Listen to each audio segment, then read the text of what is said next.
like the fact that it's not a black and white, simplistic story. You know, there's a lot of there are a lot of gray areas. There's a lot of they have arguments, they have discussions, and there's no, you know, you can see both guys' point of view, and all these discussions they have and all their cultural differences. Some of them are very funny. But as the story goes on, they come to find common ground and relate to each other in a more honest, open-minded way as human beings, and that's what I loved about the script, and that's what I loved about making the movie. It's sad, you know, sometimes, you know, at least from Tony's point of view, it's like, look at this guy, he's such a lonely guy. You know, when the show's over, he doesn't go out and celebrate. He goes to his hotel room and he, you know, drinks a half a bottle or a whole bottle of whiskey every night just by himself. And, you know, I'm like wanting to eat and talk and smoke and, hey, what's happening? What's this town like, you know? And he's not interested. So it takes a long time for them to get to know each other, but it's a well-earned friendship. At that time, you know, there was a lot of upward social and economic mobility, but mostly for whites.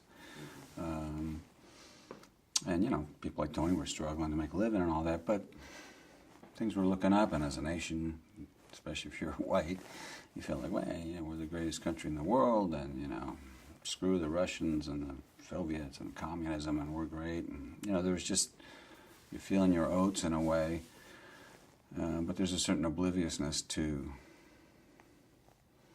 a lot of social tension, racial tension in the country, all over the country, not just in the South, but in, you know, in the Northeast as well, everywhere.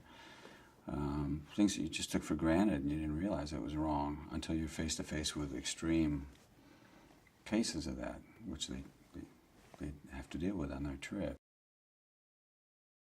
The main thing that I liked about him was his heart and his accessibility in a way, you know, as coarse and maybe even violent as he seems at first, because he's this guy who's got a temper and like, whoop, and that's why he's a good bodyguard, but he's kind of like a guy you don't want to mess with. As coarse as he seems at first, he actually turns out to be a guy who's a man of his word and someone who's essentially decent. You know, he's, in a way, he's a natural gentleman. This is a movie about a relationship between a black man and a white man, but the backdrop is one of obvious social problems and racial differences.